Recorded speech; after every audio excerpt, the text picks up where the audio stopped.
Well, hello and welcome back. We hope you're doing well. So, first of all, if you are new to the channel, please subscribe. And अगर आप में से किसी भी relative को या friends को किसको भी ईवी खरीदनी है, सो प्लीज ये चैनल उनको रिकमेंड कीजिए and please subscribe if you are new to the channel. So ये वीडियो जो है वो हमने एक पहले पिकटेल के बारे में, टिगोर ईवी के लिए हमने एक वीडियो डाला था, तो ये चीज उसके ऊपर होगी जो फिक्स हो चुकी है हमारे कार में फाइनली। पिकटेल के बाद में आप लोगों को पता ही है कि टिगोर ईवी में फैन नॉइज का इशू आ रहा था एंड देन उसको अभी फाइनली पूरा सॉल्व कर दिया है और आपको बताया भी था कि वो कैसे सॉल्व होगा। PWM करके जो पार्ट होता है उसको चेंज करने के बाद में वो सॉल्व हुआ है एंड देन हमारा वो पार्ट आया भी था, तो नेचुरली हम लोग वो वीडियो बाद में बना नहीं पाए और अभी कुछ टाइम पहले ही हमारा वो गाड़ी बन के आया है, तो आप सोचा आपको ये चीज अपडेट दे देते हैं। एंड अभी कोई भी गाड़ी में प्रॉब्लम नहीं है और जब भी फैन नॉइज का जब इशू आ रहा था उसके बाद में आपको ये भी बोला था कि फैन नॉइज बिल्कुल ही बंद हो चुका है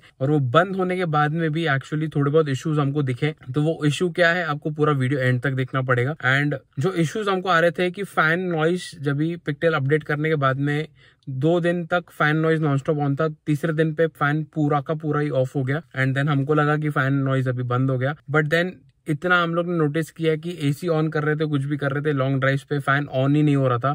इट मीन्स कि वो बैटरी कूल भी नहीं कर रहा था या क्या, we don't know what is the thing. इतने टाइम तक वो फैन ऑन भी नहीं हो रहा था। इवन हम लोग चार्जिंग पे गाड़ी लगा रहे थे तो भी फैन ऑन नहीं हो रहा था। सो वी थॉट कि ये कुछ तो भी सीन है। एंड देन हमने जब भी टाटा सर्विस सेंटर में कॉल किया, हमारे जो पहचान वाले, उनको बोला कि फैन तो बिल्कुल ही बंद हो चुका है। तो उन्होंने पूछा था हमको कि आपका एसी काम कर रहा है क्या। हमारा एसी काम कर रहा था, कूलिंग कर रहा था। इसमें बहुत सारे लोगों का एसी काम करना बंद हो गया था पिकटेल अपडेट के बाद में, बट हमारा एसी काम कर रहा था। तो उन्होंने बोला ठीक है, कोई चिंता करने की बात नहीं है, जब भी आपका वो पार्ट आ जाएगा तभी आके आप वो पार्ट चेंज करा लीजिए। तो हमने वो तो चेंज करा लिया है अभी।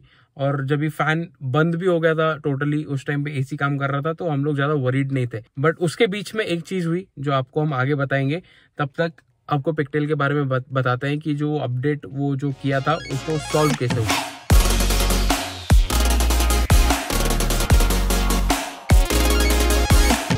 तो जैसे कि आपको सबको पता है कि गाड़ी ऑन करते, ऑफ करते, दरवाजा खोलते, दरवाजा बंद करते, कुछ भी करते, फैन का नॉइज आता ही है।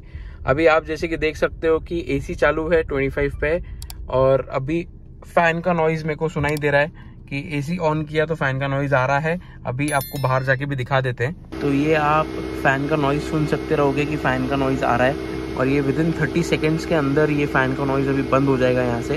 तो 30 सेकेंड जैसे होंगे, 30 to 60 सेकेंड्स के करीब कुछ ये फ़ैन का नॉइज़ बंद हो जाता है। तो देखते हैं ये फ़ैन का नॉइज़ अभी बंद होता है कि नहीं। अभी तो कुछ प्रॉब्लम है नहीं इसमें, ये फ़ैन का नॉइज़ नॉन स्टॉप ऑन है। तो अभी एसी चालू करने के बाद में फ़ैन का नॉइज़ तो नॉर्मल है कि वो आने वाला है, कंप्रेसर से आवाज़ आता है। तो अभी तो ये तो फिक्स हो गया है, तो कुछ प्रॉब्लम नहीं है और फ़ैन का नॉइज़ अभी बंद हो जाएगा कुछ टाइम में।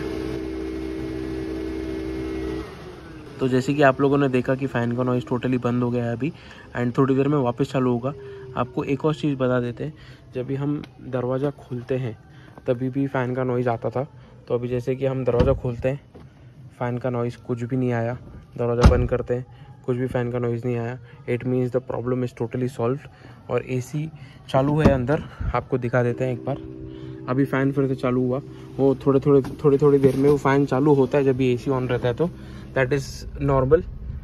तो आप देख सकते हो एसी चालू है और ये फ़ैन का नॉइज़ का जो प्रॉब्लम था दरवाज़ा ओपन करने में, बंद करने में, वो पूरा चला गया अभी टोटली। कुछ भी प्रॉब्लम नहीं है। गाड़ी लॉक करते हैं इमीडिएटली सब कुछ बंद हो जाता है, कुछ भी प्रॉब्लम नहीं आता है। तो जैसे कि आप लोगों ने देखा कि अभी फैन का जो प्रॉब्लम है वो तो सॉल्व हो चुका है। पिकटेल का अपडेट के बाद में उन्होंने PWD पार्ट चेंज करके दे दिया और ये चेंज करने में हार्डली कुछ 2 to 3 आवर्स लगे थे और सेम डे पे गाड़ी दे भी दिया था। और अगर आपको ये प्रॉब्लम आता है तो आप जाके दिखा सकते हो, या आपके गाड़ी में और भी कुछ प्रॉब्लम हो सकता है, we are not sure. But हमारे गाड़ी में पिकटेल के बाद में वो जो बताया था हमको PWM का पार्ट को चेंज करना था, तो वो चेंज करके हो गया है, तो प्रॉब्लम नहीं आ रहा है। बट जब भी हमारा फैन टोटली बंद हो चुका था उस टाइम पे प्रॉब्लम क्या आ रहा था, ये चीज हम लोग अज्यूम कर रहे हैं, हमको नहीं पता कि ये चीज सच में ये चीज की वजह से कुछ हमको प्रॉब्लम हो रहा था। तो हमको हमारे साथ में हो ये रहा था कि जब भी हम स्लो चार्ज कर रहे थे घर पे, तो हमको ओवर हीटिंग का प्रॉब्लम आ रहा था चार्जर में।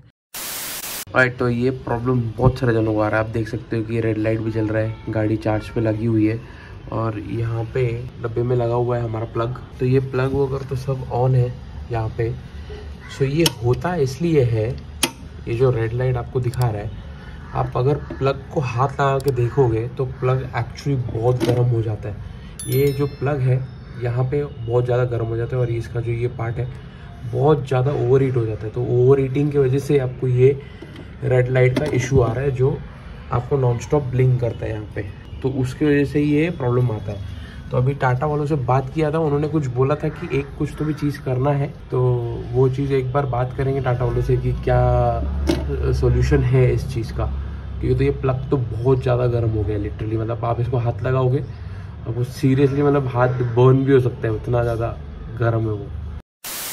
तो वो ओवर हीटिंग का जो प्रॉब्लम है, एवरी 20% के बाद में हमको वो रेड लाइट ब्लिंक करना चालू हो जाता था। ग्रीन और रेड दोनों लाइट ब्लिंक करना चालू हो जाता था। तो वो होता है इसके लिए कि आपका जो प्लग है वो ओवर हीट हो जाता है। तो हम लोग ये सोच रहे हैं कि वो ओवर हीट इसकी वजह से हो रहा था क्योंकि तो कार का जो फैन है वो ऑन नहीं हो रहा है और बैटरी कूल भी नहीं हो रहा है, कुछ नहीं हो रहा है। तो उसके वजह से हो सकता है कि प्लग ओवर हीट हो रहा है।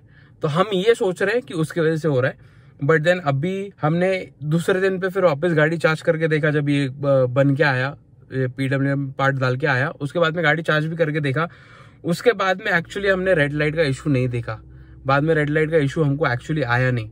और उसके बाद में हमने ये भी नोटिस किया कि जब हम स्लो चार्ज कर रहे थे 80% के बाद में उसने फैन ऑटोमेटिकली ऑन कर दिया था। दैट मीन्स कि पूरा मैकेनिज्म बराबर काम कर रहा है। पहले फैन बंद था, 80% के बाद में भी उसने फैन बिल्कुल भी ऑन नहीं किया। दैट मीन्स वो कार को कूल नहीं कर रहा, बैटरी को कूल नहीं कर रहा है। कुछ तो भी सीन था, we actually don't know. But अभी सब प्रॉब्लम सॉल्व होने के बाद में चार्ज करके देखा, रेड लाइट का भी इशू चला गया एंड जो 80% के बाद में फैन ऑन होना चाहिए वो भी अभी ऑन हो रहा है। तो सब कुछ अभी परफेक्टली काम कर रहा है, कुछ भी इशू नहीं है। सो गाइज, अगर आपको ये इसमें कुछ प्रॉब्लम आ रहा है तो हमने आपको ये चीज़ अपडेट दे दी। अगर आपको कुछ भी इशू आ रहा है तो आप जाके ये दिखा सकते हो सर्विस सेंटर में एंड वी होप आप सबका ये प्रॉब्लम सॉल्व हो जाए। वी नो बहुत सारे लोगों को टिगो और ईवी में ये प्रॉब्लम आ रहा है एंड आप जाके दिखा सकते हो, जल्द से जल्द ये प्रॉब्लम सॉल्व कर सकते हो। बट ये चीज़ हमारे गाड़ी के साथ में हुआ था, इसके लिए हम आपको बता रहे हैं। हो सकता है कि आपकी गाड़ी में सच में एसी का कुछ इशू है, वो पिकटेल के बाद में हुआ या जो भी हुआ, वो हो सकता है कि आपकी गाड़ी में एसी का भी प्रॉब्लम हो। बट हमारे गाड़ी में एसी बंद नहीं हुआ था पिकटेल के बाद में, आपको जैसे पहले ही बता दिया था। तो आप जाके दिखा सकते हो एंड वी रियली होप कि आपके गाड़ी में ये सब चीज़ें जो भी प्रॉब्लम है वो बंद हो जाए। एंड जिसको भी ये प्रॉब्लम आ रहा है टिगो और ईवी में, हमारा चैनल नहीं देख रहे हैं, उनके पास प्लीज़ ये मैसेज पहुंचाइए और उसके पास शेयर कीजिए ताकि ये नॉलेज उनके पास पहुंचे और उनकी गाड़ी भी बहुत स्मूथ चले and you drive your car happily. So we hope आपको ये वीडियो इन्फॉर्मेटिव लगा होगा and will see you in the next video.